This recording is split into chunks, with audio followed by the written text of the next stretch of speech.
자, 오늘부터 상법을 들어갑니다.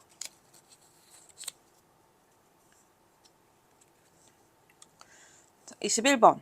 리스 계약에 관한 다음 설명 중 옳지 않은 것은? 자, 금융 리스 계약은 금융 리스업자가 금융 리스 이용자에게 금융 리스 물건을 취득 또는 대여하는 데 소요되는 자금에 관한 금융의 편의를 제공하는 것을 본질적 내용으로 한다. 리스는 그냥 간단하게 생각해서 렌트라고 생각하면 돼요. 렌트라고 생각하면 되는데 이제 명의가 회사, 금융회사 명의가 되는 거죠. 명의가 이제 회사 명의가 되고 렌트랑 다르게 보험이랑 이런 거는 다 이용자가 돼야 돼요. 그래서 리스 이용자가 결국에는 그 금융권을 쓰는 거란 말이죠.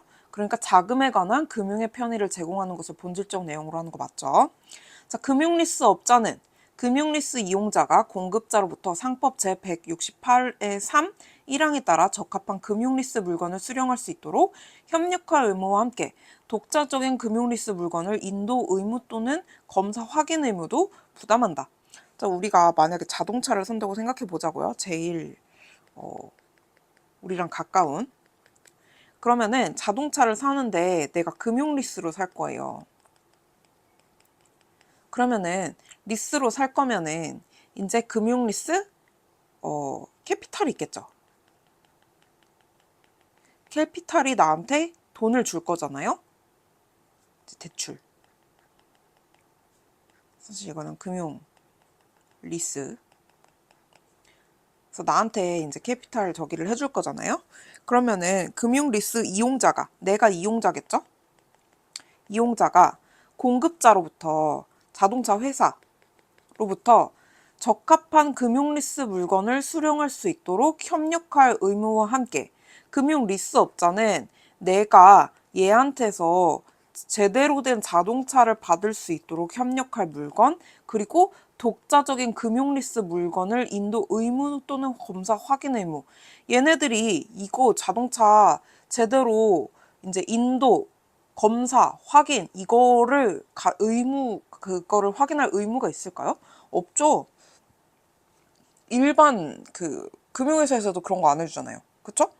그 금융회사 렌트 그 금융 리스업자들도 이런 거는 해주지 않아요. 답이고. 자, 리스 계약은 형식에서는 임대차 계약과 유사하나 그 실질은 물적 금융이며 임대차 계약과는 여러 가지 다른 특질이 있기 때문에 민법에 임대차 관한 규정이 바로 적용되지 아니한다. 이건 그냥 외우고 있으면 될 것 같아요. 임대차 계약하고 유사하지만 임대차 계약에 관한 규정이 직접 적용되지는 않는다. 리스 계약은 물건의 인도를 계약 성립의 요건으로 하지 않는 낙선 계약으로서 리스 이용자가 리스 물건 수령 증서를 리스 회사에 발급한 이상 현실적으로 리스 물건이 인도되기 전이라고 하여도 리스 기간이 개시되고 리스 이용자의 리스료 지급 의무도 발생한다. 리스 계약을 맺었어요. 이제 금융회사랑 나랑 계약을 맺었어요. 그래서 리스는 근데 내가 만약에 자동차를 아직 못 받았어. 근데 인도를 계약 성립의 요건으로 하지 않아요. 그냥 얘가 언제부터 할래? 이때부터 하자. 이렇게 하는 낙선 계약이란 말이에요. 그래서 리스 물건 수령 증서가 리스 회사에 발급이 됐어요. 우리 수령 증서 수령시켰어. 받았어. 증서가 이제 발급한 이상 현실적으로 리스 물건이 인도되기 전이라고 하더라고. 그러니까 이거를 그냥 출고증을 이제 확인을 해가지고 이제 넘겼어요. 자동차가 아직 나한테 인도되지 않았어요. 그래도 인도되기 전이라고 하여도 리스 기간은 개시되고 리스 이용자의 리스료 지급 의무도 발생하게 되는 거죠.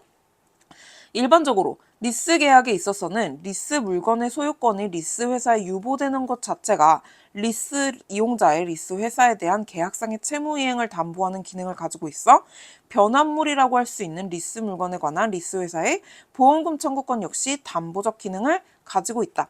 리스 계약에서 리스 물건, 그러니까 자동차잖아요.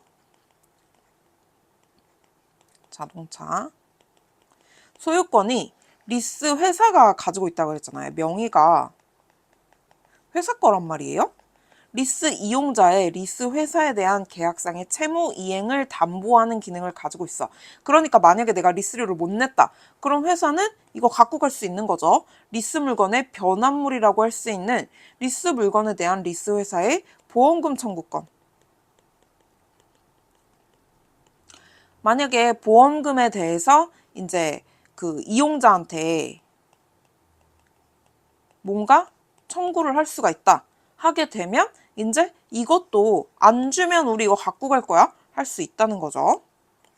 리스는 법인 아니면 그렇게 큰 쓸모가 있는 것 같지 않은. 그쵸? 리스도 요즘 종류가 되게 많잖아요. 근데 렌탈도 되게 종류가 많고. 리스는 특히 금융 리스는 되게 이제 부담이 많은 거라 다른 데서는 어떻게 사용되는지 잘 모르겠어요. 수입처나 이런 거 보통 카푸어로 할 때 리스, 금융 리스 많이 쓰는데. 주주명부와 명의개설에 관한 설명 중 옳지 않은 것은, 자, 주주 또는 회사 채권자가 상법 396조 제2항에 의하여 주주명부 등의 열람 등사 청구를 한 경우 회사는 그 청구에 정당한 목적이 없는 등의 특별한 사정이 없는 한 이를 거절할 수 없죠, 당연히. 이 경우 주주 또는 회사 채권자가 정당한 목적이 있다는 점에서 증명 책임을 부담한다. 법은 기본적으로 누가 뭔가를 야 이거 해줘 라고 제기를 했어요. 제기를 했으면 이 부분에 대해서 싫어 라고 말하는 사람, 그리고 근거는 이거야 라고 말하는 사람이 여기에 대해서 증명 책임을 부담해요. 이 근거에 대한 증명 책임. 그러니까 지금 회사가 주주 또는 회사 채권자가 이제 신청을 했잖아요. 이거 보여줘 라고 했잖아요. 근데 이거를 회사가 거절을 할 거면은 이거를 회사 채권자, 주주가 아니고 회사가 정당인 목적이 없다는 점에 관한 증명 책임을 부담하겠죠. 자, 주주명부에 명의개설을 한 주식 양수인은 회사에 대하여 자신이 권리자라는 사실을 따로 증명하지 않고도 의결권, 배당금 청구권, 신주 인수권 등 주주로서의 권리를 적법하게 행사할 수 있다. 명의개설을 했어요. 그러니까 주주명부에 이미 내 이름이 올라갔잖아요. 그러면은 회사에 대해서 제가 권리자거든요 라는 거를 따로 증명할 필요 없어요. 이름 올라갔으니까. 그러니까 의결권, 배당금 청구권, 신주 인수권 이런 주주로서의 권리를 적법하게 행사할 수 있다는 거죠. 주식회사는 주주 명부상 주주 이외에 실제 주식을 인수하거나 양수하고자 하였던 자가 따로 있었다는 사실을 알았든 몰랐든 간에 주주 명부상 주주의 존재권, 주주행권 행사를 부인할 수 없으며 주주 명부에 기재를 마치지 아니한 자의 주주권 행사를 인정할 수도 없다. 주주 명부에 이름이 안 올라갔어요. 그러면은 우리 회사 주주로 등록이 되어 있지 않잖아요. 그런데 사실 돈 그거 내가 냈거든? 그 사실 내 거거든? 이렇게 해가지고 만약 주주권 행사를 하겠다고 하면 그 부분에 대해서는 당연히 인정하면 안 되죠. 그리고 그 회사가 실제로 얘 말고 다른 애가 그 인수를 했다는 사실을 혹은 양수를 했다는 사실을 알고 있었다고 하더라도 주주 명부에 이름이 올라가 있는 사람이 주주권을 행사를 한다면 그 부분에 대해서 따로 저기 할 수가 없어요. 이게 상법은 굉장히 이제 형식적인 거에 초점을 많이 맞추는 그런 법인 것 같아요. 주식을 취득한 자가 회사에 대해서 의결권을 주장할 수 있기 위하여는 주주명부에 주주로서 명의개설을 하여야 하므로 명의개설을 하지 아니한 주식 양수인에 대해서 주주총회 소집 통지를 하지 않았다고 해서 주주총회 결의에 절차상의 하자가 있다고는 할 수 없다. 자, 주식을 취득한 자가 나 주주니까 주주 관련 뭐 있으면 나한테도 통보해 라고 하려면 당연히 주주명부에 올라가 있어야죠. 내가 주식 양수를 했어. 근데 명의개설을 안 했어. 그러면은 총회 소집 통지 왜 나한테 안 해? 라고 할 수가 없는 거죠. 아니 명부상 안 올라가 있는데 우리가 어떻게 알아? 라고 할 수 있다는 거죠. 주권이 발행되어 있는 주식을 양수한 자는 주권을 제시하여 양수 사실을 증명함으로써 회사에 대해 단독으로 명의개설을 청구할 수 있고 회사는 청구자가 진정한 주권을 점유하고 있는가에 대해 형식적 작용만을 심사하면 족하고 청구자가 진정한 주주인가에 대해 실질적 자격까지 심사할 의무는 없다. 똑같은 거죠, 지금까지 얘기랑. 주권이 발행되어 있어요. 그러면은 그 주식을 양수한 자는 양수 사실을 증명을 해서 명의개설을 청구를 할 수가 있어요. 그렇기 때문에 청구자가 주권을 점유하고 있는가, 형식적 자격만 이제 심사를 하고 실질적으로 얘가 돈을 냈는가, 다른 사람에 대해서 명의 신탁으로 인해 가지고 수탁자가 아닌가, 뭐 이런 거 신경 쓸 필요 없죠.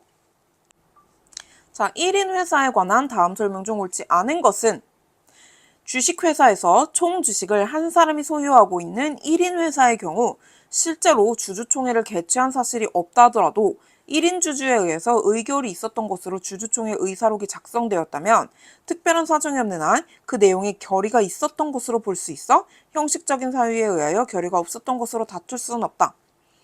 총 주식을 한 사람이 가지고 있대요. 그러면은 1인 회사잖아요. 실제로 주주총회를 뭐 혼자서 개최해가지고 뭐 의사록을 뭐 어떻게 적고 뭐 이렇게 하는 형식적 절차가 없었더라도 어쨌든 나 혼자니까 그냥 딱히 주주총회를 하지 않고 개최를 하지 않고 그냥 의사록을 작성을 했어요. 그래도 그거는 결의가 있었던 걸로 볼 수 있잖아요. 왜? 한 사람이 전부 다 소유하고 있으니까 결의가 없었던 것으로 다툴 수는 없다. 그쵸? 왜 위 1항의 법리는 한 사람이 다른 사람의 명의를 빌려 주주로 등재하였으나 총 주식을 실질적으로 그 한 사람이 모두 소유한 경우에는 적용되지 않는다. 다른 사람의 명의를 빌려서 주주로 등재를 했어요. 근데 실질적으로 한 명이 모두 소유하고 있대요. 그러면은 이 부분에 대해서 그 부분에 대해서는 이 사람이 결국 모두 다 이제 권리를 행사할 수 있으니까 형식적으로는 아니더라도 결국 뒤에 가보면은 이 사람이 권리를 다 행사할 수 있는 거잖아요. 그러니까 똑같은 법리가 적용이 된다는 거죠. 이 형식적 심사권에 초점 맞추면 헷갈릴 수 있는 문제. 주식의 소유가 실질적으로 분산되어 있는 경우 설령 1인이 총주식의 대다수를 가지고 있고 지배주주에 의하여 의결이 있었던 것으로 주주총회 의사록이 작성되어 있다 하더라도 특별한 사정이 없는 한 그 내용의 결의가 있었던 것으로 볼 수 없다. 여기서 중요한 건 뭐? 대다수죠. 실질적으로 분산돼 있어요. 여러 명의 주주가 있단 말이에요. 한 명이 막 98% 이렇게 가지고 있고 그 지배주주가 의결이 있었던 것으로 의사록을 작성했다 하더라도 이거는 주주총회를 연 거라고 할 수가 없단 말이죠. 그렇기 때문에 이거는 결의가 있었던 것으로 볼 수 없어요. 실질상 1인 회사의 소유 재산을 그 회사가 대표이사이자 1인 주주가 처분하였다면 주주회사의 특별 결의가 없고 그 재산이 회사의 유일한 영업재산이다 하더라도 유효하다. 실질적으로 1인 회사의 소유 재산이 대표이사이자 1인 주주, 그러니까 모두 가지고 있잖아요. 이 사람이 주주권도 가지고 있고 이 영업에 관련된 모든 것도 다 권리를 가지고 있단 말이죠. 그럼 특별 결의가 없었어도 영업 양도를 했더라도 이 사람의 의사가 특별결의 의사라고 볼 수 있는 거죠. 그러니까 유효하다고 볼 수 있는 거예요. 임원 퇴직금 지급 규정에 관하여 주주총회 결의가 있거나 주주총회 의사록이 작성된 적은 없으나 위 규정에 따른 퇴직금이 사실상 1인 회사의 실질적 1인 주주의 결재, 승인을 거쳐 관행적으로 지급되었다면 위 규정에 대해서 주주총회 결의가 있었던 것으로 볼 수 있다. 똑같은 얘기죠. 실질적 1인 주주의 결재 승인이 있어서 관행적으로 계속해서 지급해 왔던 거예요. 그러니까 그 1인 주주가 알고 있었던 사실이에요. 그러면은 이 부분에 대해서 결의가 있었던 걸로 보고 유효한 걸로 봐야 된다는 소리죠. 그 다음 24번 주주총회 소집 절차 하자에 관한 설명 중 옳지 않은 것은 대표이사 아닌 이사가 이사회의 소집 결의에 따라서 주주총회를 소집한 것이라면 위 주주총회에 있어서 소집 절차상 하자는 주주총회 결의의 취소 사유에 불과하고 그것만으로 주주총회 결의가 무효이거나 부존재가 된다고 볼 수 없다. 자, 대표이사 아닌 이사가 어쨌든 소집 결의에 따라서 주총을 소집을 했어요. 근데 주주총회에서 이 소집 절차상 하자는 주주총회 결의의 취소 사유에 불과하고 어쨌든 이 소집 결의에 따라서 소집을 했잖아요. 그러니까 이 하자가 만약에 있다면 이거 취소해 주세요 라고는 할 수 있지만 이거 무효해요 라고까지는 할 수 없다는 거죠. 부존재라고도 할 수 없고. 무효는 되게 엄격하게 해야 되는 것 같아요. 있었던 걸 없었다고 하는 거니까. 정당한 소집권자에 의하여 소집된 주주총회에서 정족수가 넘는 주주의 출석으로 출석주주 전원의 찬성에 의하여 이루어진 결의라면 설사 일부 주주에게 소집 통지를 하지 아니하였거나 법정 기간을 준수하지 아니한 서면 통지에 의하여 주주총회가 소집되었다 하더라도 그와 같은 주주총회 소집 절차상의 하자는 부존재 무효 사유가 아니라 취소 사유에 불과하다. 이것도 똑같은 거죠? 정당한 소집권자. 일단 정당하게 소집권자가 주주총회를 소집을 했어요. 그리고 정족수가 넘는 출석이 있었어요. 그리고 심지어 전원 찬성을 했어. 이게 무효라고 볼 수 있을까요? 일부 주주에게 소집 통지를 하지 않았어요? 법정 기간을 준수하지 않았어요?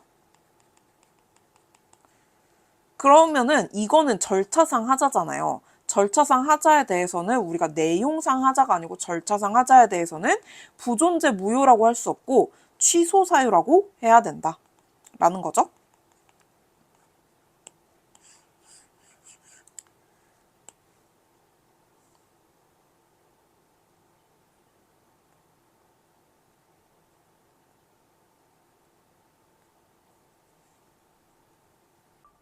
자, 주주총회 개회 시각이 부득이한 사정으로 당초 소집 통지된 시각보다 지연되는 경우에도 사회 통념에 비추어 볼 때 정각에 출석한 주주들의 입장이 변경된 개회 시각까지 기다려 참석하는 것이 곤란하지 않을 정도라면 주주총회 결의의 부존재 또는 무효 사유가 아니라 단순한 취소 사유에 불과하다. 이거는 소집된 시각보다 지연됐잖아요.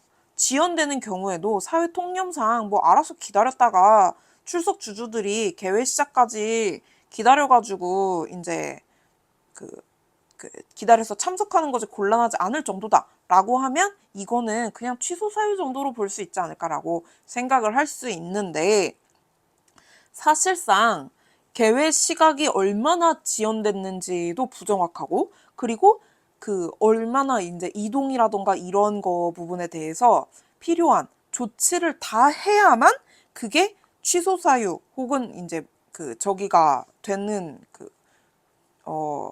유효하게 되는 거고 이런 부분을 만약에 열심히 다 했음에도 불구하고 뭔가 취소 사유가 생겼어요. 그런 경우 취소되는 거죠. 근데 이거는 시각보다 지연되는 경우에도 사회 통념에 비추어 볼 때 이거는 너무 추상적이란 말이에요.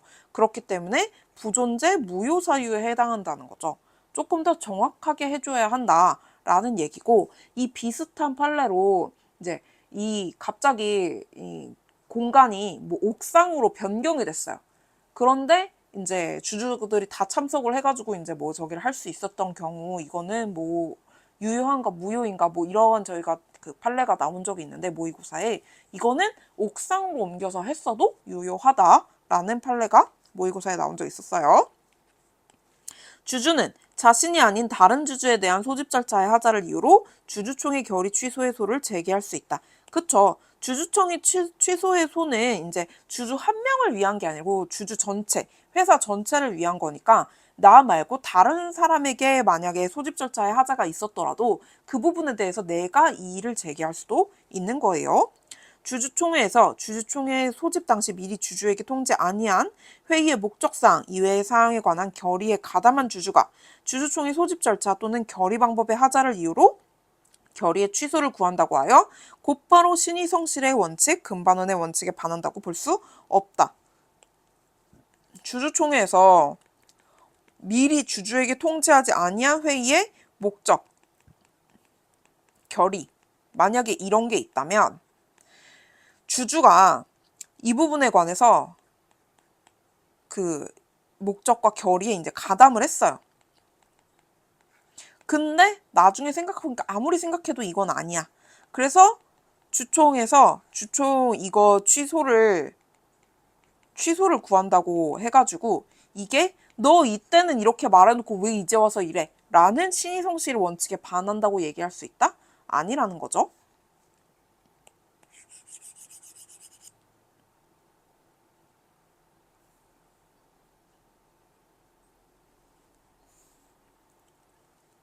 그 다음 25번. 자본금 감소에 관한 설명 중 옳지 않은 것은 자 주식 병합을 통한 자본금 감소에 이의가 있는 주주, 이사, 감사, 청산인, 파산 채권자 또는 자본금의 감소를 승인하는 채권자는 자본금 감소로 인한 변경 등기가 된 날부터 6개월 이내에 감자 무효 회소를 제기할 수 있다. 기본이죠. 주주총회의 자본금 감소 결의에 취소 또는 무효의 하자가 있다고 하더라도 극히 중대하여 자본 감소가 존재하지 아니하는 정도에 이르는 등의 특별한 사정이 없는 한 자본 감소의 효력이 발생한 후에는 감자 무효 회소에 의해서만 다툴 수 있다. 자본금 감소의 결의는 어쨌든 자본금을 줄이자라는 거잖아요. 취소, 무효에 만약에 하자가 있어요. 근데 하자가 극히 존대해서 자본금 감소가 존재하지 아니하는 정도의 이거는 없는 걸 있다고 이제 사기를 쳤어. 이 정도가 아니면은 자본 감소의 효력이 발생한 후에는 감자 무효에서 이익이 있으면 감자 무효에서 재개하라 이거죠. 상법은 자본금 감소의 무효와 관련하여 개별적인 무효 사유를 열거하고 있지 않으므로 자본금 감소의 방법 또는 기타 절차가 주주평등의 원칙에 반하는 경우 기타 법령, 정관에 위반하거나 민법상 일반 원칙인 신의성실의 원칙에 반하여 현저히 불공정한 경우 무효 소송을 제기할 수 있다. 그쵸? 개별적인 무효 사유는 딱히 없어요. 그러므로 여기 이것저것 해서 평등의 원칙에 반한다. 혹은 금반원의 원칙에 반한다. 혹은 법률에 반한다. 이러면은 무효 소송 제기하는 게 가능하죠. 만일 주주의 주식수에 따른 비율로 주식 병합을 하여 차등 감자가 이루어진다면 이는 주주평등의 원칙에 반하여 자본금 감소 무효의 원인이 될 수 있다. 또한 주식 병합을 통한 자본금 감소가 현저하게 불공정하게 이루어져 권리남용 금지의 원칙이나 신의성실의 원칙에 반한 경우에도 자본금 감소 무효의 원인이 될 수 있다. 주식수에 따라서 비율로 주식 병합을 했어요. 그래서 차등 감자를 했어요. 주주평등 원칙에 반하여 자본금 감소 무효의 원인이 될 수 있다. 주식 병합을 해가지고 차등 감자를 했다는 건 어쨌든 간 누구는 많이 가지고 누구는 적게 가질 수 있는 가능성이 있다는 거잖아요. 그러니까 무효의 원인이 될 수도 있죠. 그리고 자본금 감소화가 불공정하게 이루어지면 당연히 신의성실의 원칙에 반해 가지고 감소 무효의 원인이 될 수 있다는 거죠. 자본금 감소를 위한 주식 소각 절차에 하자가 있다면 주주 등은 자본금 감소로 인한 변경 등기가 된 날부터 6개월 내에 소로서만 무효를 주장할 수 있으므로 이사가 주식 소각 과정에서 법령을 위반하여 회사에 손해를 끼친 사실이 인정될 때에는 감자 무효의 판결이 확정되어야만 회사에 대해서 손해배상 책임을 부담한다. 자, 자본금 감소를 위한 주식 소각 절차를 진행을 했는데 여기에 하자가 있었어요.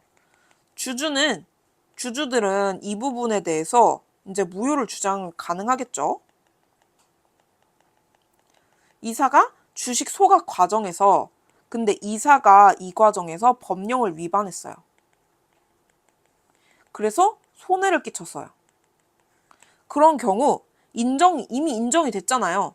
그러면은 확정되어야만 감자 무효의 판결이 이게 확정되어야만 회사에 대해 손해배상 책임을 부담한다. 이건 상관없어요. 이거 확정되지 않아도 얘가 손해를 끼친 건 이미 인정이 되었고 확실하기 때문에 얘는 이 부분에 대해서는 손해배상 책임을 부담을 하는 거죠. 자, 상법상 지배인에 관한 설명 중 옳은 것을 모두 고른 것은 저는 지배인도 맨 처음에 엄청 헷갈렸었거든요. 어쨌든 지배인은 영업주에 가름하여 영업에 관한 재판상 또는 재판 외의 모든 행위를 할 수 있는 상업 사용인이다. 자, 재판상 또는 재판 외의 모든 행위를 할 수 있는 상업 사용인이다. 상업 사용인이에요. 자, 상인은 수인의 지배인에게 공동으로 대리권을 행사하게 할 수 있다. 이 경우 지배인 1인에 대한 의사표시만으로도 영업주에 대하여 효력이 있다. 수인의 지배인에게 공동으로 대리권 행사하게 할 수 있죠. 이 경우 한 명한테만 의사표시하면 영업주에 대해서 효력이 있어요.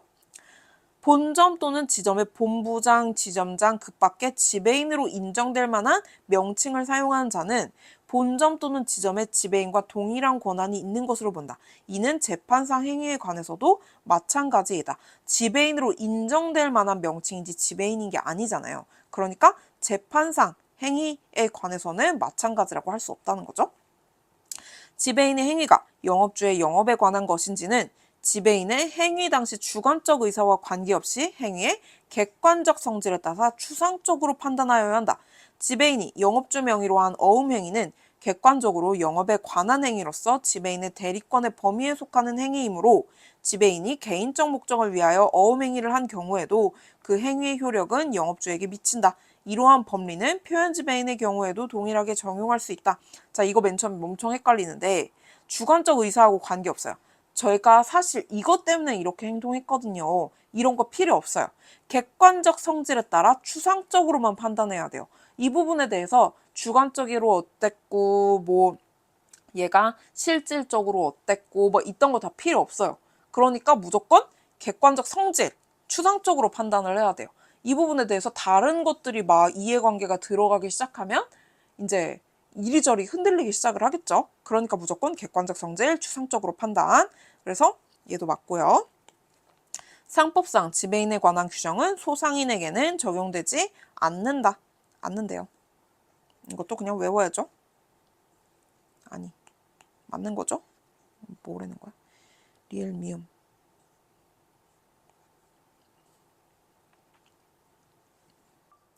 자, 보험계약자 또는 피보험자의 고지 의무에 관한 설명 중 옳지 않은 것은 일반적으로 보험 모집인은 독자적으로 보험자를 대리하여 보험계약을 체결할 권한도 없고 고지 내지 통지를 수령할 권한도 없다.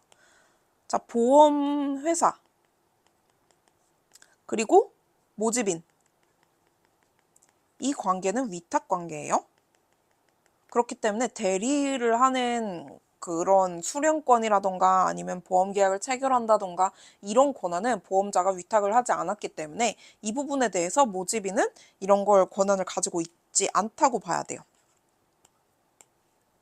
보험자가 생명보험계약을 체결함에 있어 다른 보험계약의 존재 여부를 청약서에 기재하여 질문하였다면 이는 그러한 사정을 보험계약에 체결할 것인지의 여부에 관한 판단 자료로 삼겠다는 의사를 명백히 한 것으로 볼 수 있고 그러한 경우 다른 보험계약의 존재 여부가 고지 의무 대상이 된다. 그렇죠? 생명보험 계약을 체결을 하는데 보험계약 존재 여부를 이거 혹시 가지고 있니? 라는 거를 질문을 하였다면 보험계약을 체결할 것인지 여부에 관한 판단 자료로 삼겠다는 의사를 명백히 한 것으로 볼 수 있고 우리가 네가 얼마나 가지고 있는지를 보고 너의 그 청약을 오케이를 할지를 판단을 할 거야. 이런 거를 확실히 명백히 한 것으로 볼 수 있고 그러한 경우에는 다른 보험계약의 존재 여부가 고지 의무의 대상이 되는 거죠. 보험자가 다른 보험계약의 존재 여부에 관한 고지 의무 위반을 이유로 보험계약을 해지하려면 보험계약자 또는 피보험자가 다른 보험계약의 존재를 알고 있는 것 외에 그것이 고지를 요하는 중요한 사항에 해당한다는 사실을 알고도 또는 중대한 과실로 알지 못하여 고지 의무를 다하지 아니한 사실을 입증하여야 한다. 그러니까 보험자가 다른 계약 존재 여부에 대해서 고지 의무를 위반으로 얘한테 보험 계약을 해지를 할 거예요. 이러려면 적어도 얘가 보험 계약이 있다는 걸 고지할 의무가 있음을 알면서도 혹은 중과실로 이거를 고지를 안 했다는 거를 그 입증을 해야겠죠. 상법. 손해보험에 있어서 동일한 보험계약의 목적과 동일한 사고에 관하여 수개의 보험계약을 체결하는 경우 보험계약자는 각 보험자에 대해서 각 보험계약의 내용을 통지하도록 규정하고 있으므로 중복 보험이 체결한 사실은 고지 의무의 대상이 되는 중요한 사항에 해당된다. 자, 손해보험은 물건이 뭐 어떻게 되는 거잖아요. 이 동일한 보험 계약의 목적과 동일한 사고에 관하여 수개의 보험을 체결하는 경우 보험자에 대해서 각 보험 계약의 내용을 통지하도록 규정하고 있는데 이건 그냥 얼마나 어디에 들어가 있는지 확인을 하려는 용도이지 중요한 사항에 해당된다고 볼 수는 없어요. 자, 보험자가 보험약관의 명시 설명 의무에 위반하여 보험계약을 체결한 때에는 약관의 내용을 보험계약의 내용으로 주장할 수 없으므로 보험계약자나 그 대리인이 약관에 규정된 고지 의무를 위반하였다 하더라도 이를 이유로 보험계약을 해지할 수 있다. 약관의 명시 설명 의무를 위반을 했어요. 보험자도 잘못했죠. 약관의 내용을 보험계약으로 그러니까 주장할 수 없죠. 보험계약자는 고지 의무를 위반을 했다. 그럼 니네가 설명 안 했잖아 라고 할 수 있다는 거죠. 그러니까 그거를 이유로 해지를 하는 건 불가능하다는 거. 자, 어음 및 수표에 관한 설명 중 옳지 않은 것은? 자, 자기합 수표. 자기합 수표는 이제 일람 지급이죠. 이제 갖다 내면 그냥 돈 줘야 되는 거예요. 정당한 소지인이 수표법상의 보존 절차를 취하지 않고 지급 제시기관을 경고하여 수표상의 권리가 소멸됨으로써 취득하게 되는 이득 상환 청구권은 지명채권에 해당한다. 자, 수표가 있잖아요. 수표에 소지인이 있을 거란 말이죠.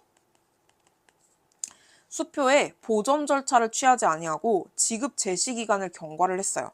수표상의 권리가 이제 소멸이 됐어요. 소멸됨으로써 그러면은 얘는 이제 그 이득 상환 청구권을 가진대요. 근데 이거는 지명채권이라는 거죠. 그래서 이득 상환 청구권을 가지는데 당연히 수표를 가지고 있는 것보다 훨씬 더 이득이 줄어들게 되고 이제 여러 가지 제한 사항이 생길 수가 있다고 해요. 요즘 수표 거의 안 써요. 전 수표 본 적도 없는 것 같아요.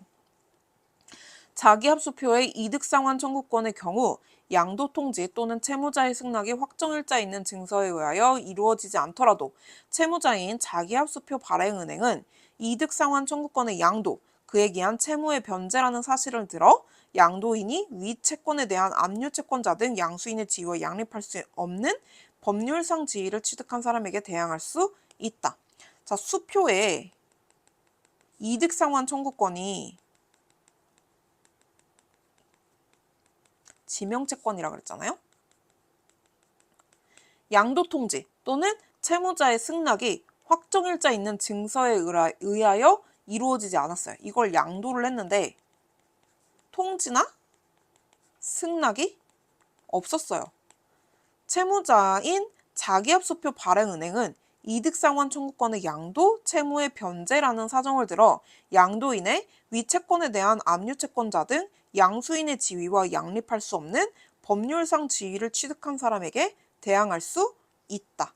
자, 왜냐하면 지금 이걸 뭘로 보는 거예요? 지명채권이니까 양도통지 승낙을 안 했으니까 이 부분에 대해서 은행이 얘네한테 대항이 가능하지 않느냐 하는 건데, 자, 이게 지명채권이라 그래가지고 이게 헷갈릴 수 있는데 이거는 민법상 지명채권의 이 양도 효력을 가진다는 게 아니고 지명채권의 성질을 가진다는 거라서 이 양도 이 효력 이 대항 요건을 갖출 필요는 없대요. 그래서 상관없이 얘도 대항할 수 없다고 해요. 자, 지급 제시기관이 경과한 자기합 수표는 이득상환 청구권이 화체된 유가증권이 아니라 소지자가 이득상환 청구권을 취득 또는 양수하였다는 점을 유력하게 뒷받침하는 증권으로서의 의미를 갖는다. 그래서 자기합 수표를 소지하지 않은 상태에서 이득상환 청구권을 행사하고자 하는 사람은 다른 증거를 내놔서 청구권자임을 증명하여 이득상환 청구권을 행사하고 있다. 자, 지급 제시 기관이 경과한 수표는 지명채권으로서 이득상환 청구권을 가진다고 했잖아요. 근데 이거는 유가증권이 더 이상 아니에요. 그렇기 때문에 이거는 증거란 말이죠. 내가 이득상환 청구권을 가진다는 증거란 말이죠. 그러니까 굳이 수표가 없더라도 내가 이 부분에 대해서 다른 증거를 내놨다. 그러면은 이득상환 청구권을 행사할 수 있다는 거죠. 왜? 수표는 더 이상 이제 그 유가증권이 아니고 그냥 일종의 채권, 증거로서만 작용하고 있으니까. 만기는 기재되어 있으나 지급지, 지급을 받을 장 등과 같은 어음 요건이 백지인, 약속어음 소지인이 백지 부분을 보충하지 않은 상태에서 어음금을 청구한 경우 어음상의 청구권에 관한 소멸시효가 중단되는 효과가 있다. 자, 백지어음. 만기는 언제까지야? 라고 있어요. 근데 지급지, 지급자 이게 다 백지예요, 지금. 이런 약속어음은 백지 부분에 이거를 보충하지 않은 상태에서 어음금을 청구를 하게 되면은 어쨌든 청구권에 관한 소멸시효가 중단되는 효과를 가져온다는 거죠. 왜? 일단 청구는 했으니까. 만기를 백지로 하여 발행된 약속어음의 백지 보충권의 소멸시효 기간은 백지 보충권을 행사할 수 있는 때로부터 3년으로 보아야 한다. 얘는 3년으로 정해져 있어요.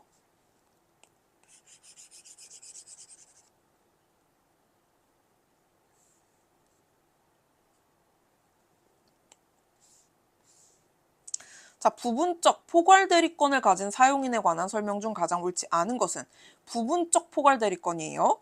일반적으로 건설회사의 현장 소장에게는 회사의 부담으로 낼 채무보증, 채무인수 등과 같은 행위를 할 권한이나 공사와 관련하여 거래 상대방에 대해서 취득한 채권을 대가 없이 일방적으로 포기할 권한이 회사로부터 위임되어 있다고 볼 수 없다.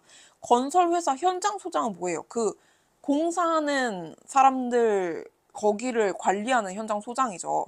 회사에 부담이 될 채무 보증, 채무 인수 이런 거를 당연히 할 수 없죠. 아, 내가 해줄게 이런 거를 할 수 없단 말이죠. 그러니까 이거는 월권이죠. 이런 거를 할 수 없고 공사와 관련하여 취득한 채권을 대가 없이 아, 내가 이거 포기해 줄게 할 권한이 위임되어 있다고 볼 수가 없다는 거죠. 부분적 포괄대리권을 가진 상업 사용인이 특정된 영업이나 특정된 상황에 속하지 아니하는 행위를 한 경우 영업주가 책임을 지기 위하여는 민법상의 표현대리 법리에 의하여 상업 사용인과 거래한 상대방이 상업 사용인에게 권한이 있다고 믿을 만한 정당한 이유가 있어야 한다. 그쵸? 특정된 영업이나 특정된 사항에 속하지 아니하는 행위를 했어요. 영업주가 책임을 져야 돼요. 그러면은 민법상 표현대리 법리에 관해서 상업사용인과 거래한 상대방은 아, 이 상업사용인이 권한이 있구나라고 믿을 만한 사정이 있었어야 돼요. 적어도.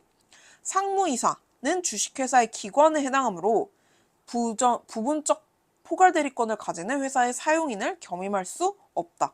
왜 없어요? 그쵸? 상무이사. 사용인을 겸임할 수 있죠. 상무 다음에 전무. 그쵸? 전무 다음에 뭐 부사장, 그 다음에 사장 뭐 이렇게 가는데 이제 상무가 제일 임원 중에 낮다 보니까 이 상업 사용인을 겸임할 수 없다 이렇게 저기가 나온 것 같아요. 일반적으로 주거래 주식회사의 격리부장, 경상자금의 수익과 지출, 은행거래, 거래, 격리장부의 작성 및 관리에 격리사무 일체에 관하여 그 권한을 위임받은 것으로 봄이 타당하고 특별한 사정이 없는 한 독자적인 자금 채용은 회사로부터 위임되어 있지 않다고 보아야 할 것이므로 격리부장에게 자금 차용에 관한 부분적 포괄대리권이 있다고 할 수는 없다. 너 그 격리부장한테는 이거 수입 지출 이거를 네가 정리를 해 라고 저희가 된 거지 가서 대출 따와 이렇게 되는 건 아니잖아요. 그러니까 얘가 대출을 할 수 있는 포괄대리권이 부분적 포괄대리권이 있다고 할 수는 없다는 거죠. 부분적 포괄대리권을 가진 상업사용인이 그 범위 내에서 한 행위는 설사 상업사용인이 영업주 본인의 이익이나 의사에 반하여 자기 또는 제3자의 이익을 도모할 목적으로 권한을 남용한 것이라고 할지라도 일단 영업주 본인의 행위로서 유효하나 행위의 상대방이 사업사용인의 진위를 알았거나 알 수 있었을 때에는 유추해석상 행위에 대해서 영업주 본인에 대하여 무효가 된다. 이거 포괄대리권 표현대리의 전형적인 사례죠. 부분적 포괄대리권을 가진 상업 사용인이 범위 내에서 자기한테 포괄된 범위 내에서 행위를 했어요. 그러면은 이 사람이 설령 내 이익 혹은 제3자 이익 이것 때문에 이제 남용을 했다 할지라도 일단 이 안에서 행위를 했기 때문에 일단 영업주 본인의 행위로 유효하고 근데 행위의 상대방이 얘가 이걸 때문에 하려는 걸 알고 있었어. 이런 경우에는 무효라는 거죠. 와, 마지막. 주주총회 등에 관한 설명 중 옳지 않은 것을 모두 고른 것은 자, 이사 선임의 주주총회 결의에 관한 취소 판결이 확정됐어요. 취소 판결이. 판결은 장래에 대해서 형성적 효력이 있으므로 결의에 의해서 선임된 이사들로 구성된 이사회에서 선정된 대표이사가 취소 판결 전에 한 행위는 유효하다. 무효예요. 취소됐잖아요. 결의가. 이사 선임 주주총회 결의에 대해서 취소가 됐잖아요. 그러니까 그 결의에 의해서 이제 선임된 이사들, 대표이사가 취소 판결 확정 전에 한 행위도 다 무효라는 거죠. 대표이사의 직무 집행 정지 및 직무 대행자 선임 가처분이 이루어진 이후 새로운 대표이사가 선임되었다면 새로 선임된 대표이사는 선임 결의의 적법에 관계없이 대표이사로서의 권한을 가진다. 직무 집행 정지가 되고 직무 대행자 선임이 가처분이 이루어졌잖아요. 그러면은 새로운 대표이사가 선임이 됐어요. 이거는 자리라고 봐야 돼요. 사람이 아니고. 그러니까 자리에 일단 직무 집행 정지가 되어 있단 말이에요. 그러니까 대표이사가 선임돼서 이 자리로 갔어도 여전히 자리 자체가 정지되어 있기 때문에 이 선임 결의의 적법 여부에 관계없이 대표이사로서의 권한을 가질 수가 없다는 거죠. 얘도 아니고. 그래서 회사 설립의 무효의 판결 또는 주주총회 결의의 취소의 판결은 제3자에 대해서도 효력이 미친다. 이거 맞죠? 동일한 결의에 관하여 주주총회 결의 부존재 확인의 소가 결의의 날로부터 2월 내에 제기되어 있다면 동일한 하자를 원인으로 하여 결의의 날로부터 2월이 경과한 후 주주총회 결의 취소 소송을 소로 변경하거나 추가한 경우에도 제소기간을 준수한 것이다. 자, 동일한 결의에 관해서 부존재 확인의 소가 결의의 날로부터 2개월 이내에 제기가 됐어요. 그러면은 동일한 하자를 원인으로 해서 결의의 날로부터 2월이 경과를 했는데 이거를 취소로 변경을 했어요. 그러면은 소를 변경하거나 혹은 여기다 이거 취소를 추가를 했어요. 그래도 이미 부존재가 여기서 이제 변경이 된 거기 때문에 제소 기간을 준수한 것으로 본다는 거죠. 옳지 않은 거니까. 기억 니은이네요.